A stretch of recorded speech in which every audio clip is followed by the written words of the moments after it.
Welcome back to Cookbook Junction. We asked our Instagram followers if they knew what this dish was called.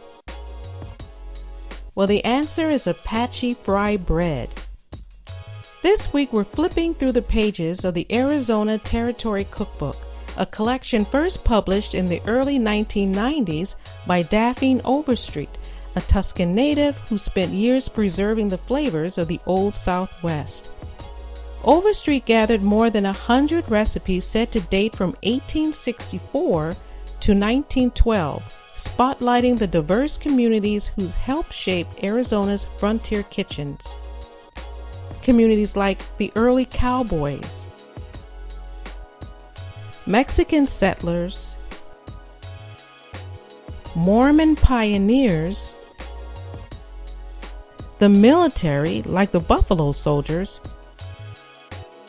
and of course, the miners. But long before Arizona became a state, the land was home to Native American tribes, skilled hunters, farmers, and foragers whose foodways were deeply connected to the land. Each region on this map tells a culinary story. Arizona's tribal nations remain central to its food history. But by the late 1800s, government relocation policies forced many native peoples onto reservations. Natural food sources were stripped away, and survival depended on government-issued rations like wheat flour, lard, baking powder, and salt. It was from these rations that fry bread was born, not as a traditional food, but as a creative act of resistance. A way to make something nourishing even in the face of displacement. For the Apache, fry bread became more than a meal. It was a symbol of perseverance, adapted by necessity, passed down by memory, and carried forward with pride. In fact, there are many recipes out there from different native people, but for the most part, the ingredients stayed the same: flour, baking powder, salt, and warm water. This recipe is very vague because it was traditionally done by feel.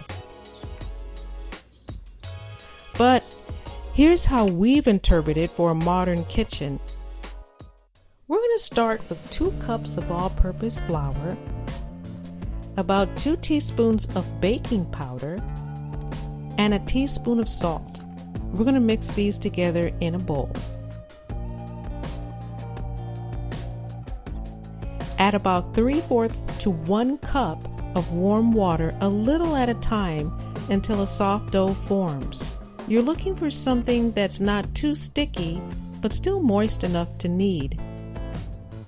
Once it holds together, knead it gently, then divide into small balls about 2 inches wide.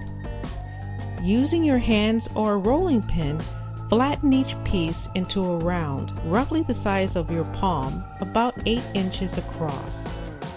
Meanwhile, heat about 3/4 of an inch of oil or lard in a deep skillet. The oil should be hot, almost smoking but not burning. Gently place 1 dough round at a time into the pan. It'll begin to puff up almost immediately. Let it cook until golden, then flip once. When both sides are lightly brown, remove and drain on paper towels. Now remember, this is survival food turned comfort food. So you can serve this warm, plain, or sweet with a little cinnamon, powdered sugar. Some put honey on top, or some use this as Native American tacos. However you top it, each piece tells a story of resilience. Today, as tribal nations restore buffalo to their lands and traditions to their tables, fry bread stands as a quiet reminder that even in the hardest times, indigenous communities have always found ways to nourish, to adapt, and to endure. Next time, I'll feature a cool, refreshing dessert starring ginger and cream. Sound interesting? And don't forget to subscribe and follow me for more food history and behind the scenes. See you next time.